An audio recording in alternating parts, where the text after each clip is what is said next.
মুশরিকের slogan, মূর্তির নামে আল্লাহর কসম করে বলে 1400 বছর যাবৎ মুসলমান আল্লাহর নামে স্লোগান দিয়ে আসছে, মুসলমান আল্লাহর নামে স্লোগান দিয়ে আসছে।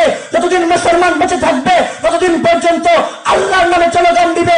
প্রয়োজন হলে ফাঁসির কাস্টে দাঁড়িয়ে মুসলমানের স্লোগান হবে আল্লাহু আকবার। মুসলমানের স্লোগান কি হবে? আল্লাহু আকবার। কিন্তু এই কথা বলার কারণে একদল লোকেরা বলবে হুজুরের ওয়াজ ভালো না, হুজুরের কথা ভালো লাগে না। কেন?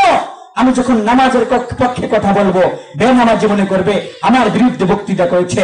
আমি যখন রোজার কথা বলবো যে রোজা রাখে না সে মনে করবে আমি তার বিরুদ্ধে বক্তৃতা করেছি। আমি যখন হজের কথা বলবো যার উপর হজ ফরজ সে মনে করবে আমি তার বিরুদ্ধে কথা বলেছি। আমি যখন মাদকের পক্ষে কথা বলবো সাক্ষর নেশাখোর গাঞ্জাখোর সে মনে করবে আমি তার বিপক্ষে কথা বলেছি। আমি যখন কোরআনের পক্ষে কথা বলবো নাস্তিক মনে করবে আমার বিপক্ষে কথা বলেছে।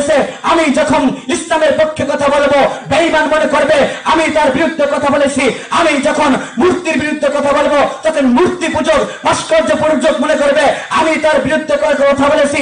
রব্বে কাবার কসম, রব্বে কাবার কসম, কোরআন যা বলেছে বলতেই থাকবো, রাসূল যা বলেছে বলতেই থাকবো, মরবো মরবো হাজারো বার মরবো আল্লাহু আকবার স্লোগান ছাড়া, আল্লাহু আকবার নাম ছাড়া, কোরআনে যা বলেছে তা বলা ছাড়া অন্য কিছু বলবো না।